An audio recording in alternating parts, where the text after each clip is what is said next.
John chapter 19, verses 1 to 42, ESV version. Yeah, I'm not in Rome, right?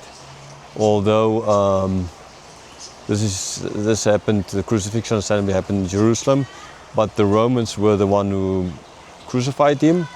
So, but this is still just here in Malaysia, in Cameron Highlands, in the agro market. Verse 1. Then Pilate took Jesus and flogged him. And the soldiers twisted together a crown of thorns and put it on his head, and arrayed him in a purple robe. They came up to him, saying, "Hail, King of the Jews!" and struck him with their hands. Pilate went out again and said to them, "See, I am bringing him out to you, that you may know that I find no guilt in him." So Jesus came out, wearing the crown of thorns and the purple robe. Pilate said to him, "Behold the man." When the chief priests and the officers saw him, they cried out, "Crucify him! Crucify him!" Pilate said to them, "Take him yourselves and crucify him, for I find no guilt in him."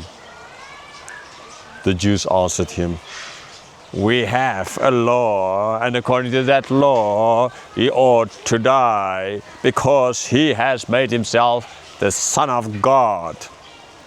When Pilate heard the statement, he was even more afraid. He entered his headquarters again and said to Jesus, "Where are you from?" But Jesus gave him no answer. So Pilate said to him, "You will not speak to me? Do you not know that I have authority to release you and authority to crucify you?" Jesus answered him, "You would have no authority over me at all unless it had been given you from above. Therefore, he who has delivered me over to you has the greater sin." From then on, Pilate sought to release him, but the Jews cried out, "If you release this man, you are not Caesar's friend. Everyone who makes himself a king opposes Caesar." So when Pilate heard these words, he brought Jesus out and sat down on the judgment seat at the place called the Stone Pavement, and in Aramaic, Gabbatha. Now it was the day of preparation of the Passover. It was about the 6th hour. He said to the Jews, "Behold, your king!" They cried out, "Away with him! Away with him! Crucify him!" Pilate said to them, "Shall I crucify your king?" The chief priests answered, "We have no king but Caesar." So he delivered him over to them to be crucified. So they took Jesus, and he went out bearing his own cross to the place called the Place of a Skull, which in Aramaic is called Golgotha.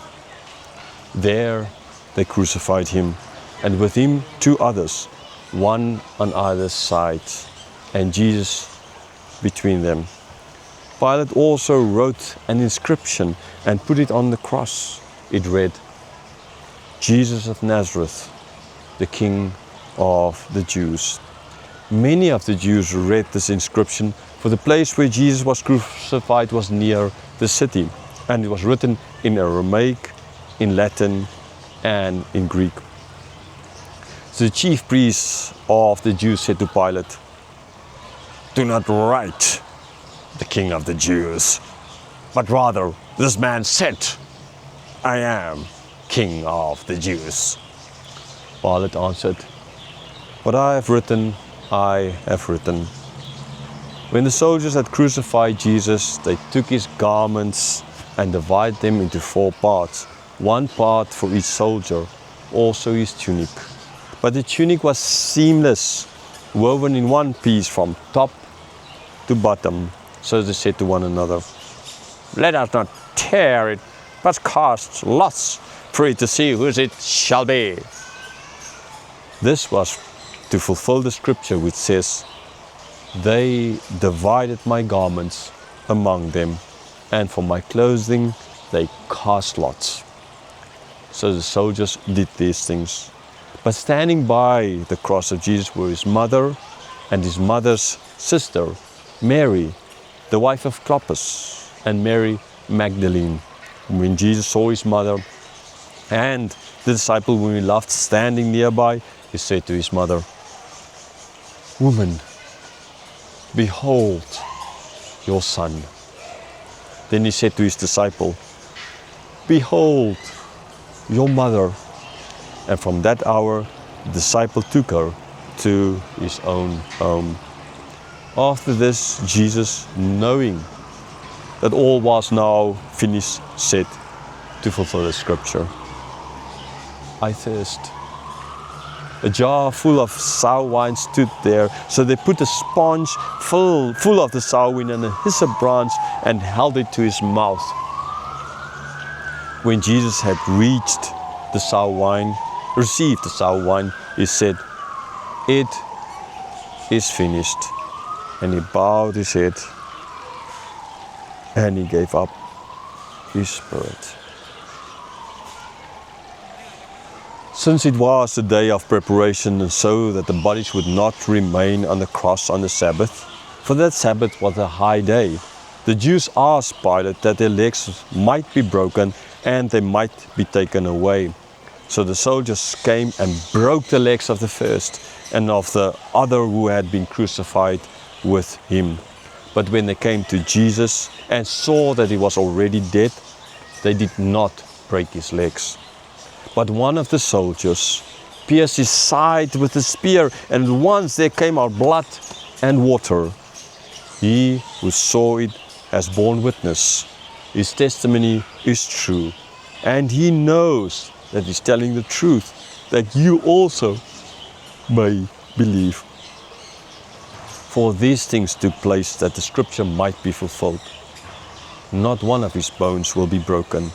And again, another scripture says, "They will look on him whom they have pierced." After these things, Joseph of Arimathea, who was a disciple of Jesus, but secretly for fear of the Jews, asked Pilate that he might take away the body of Jesus. And Pilate gave him permission. So he came and took away his body.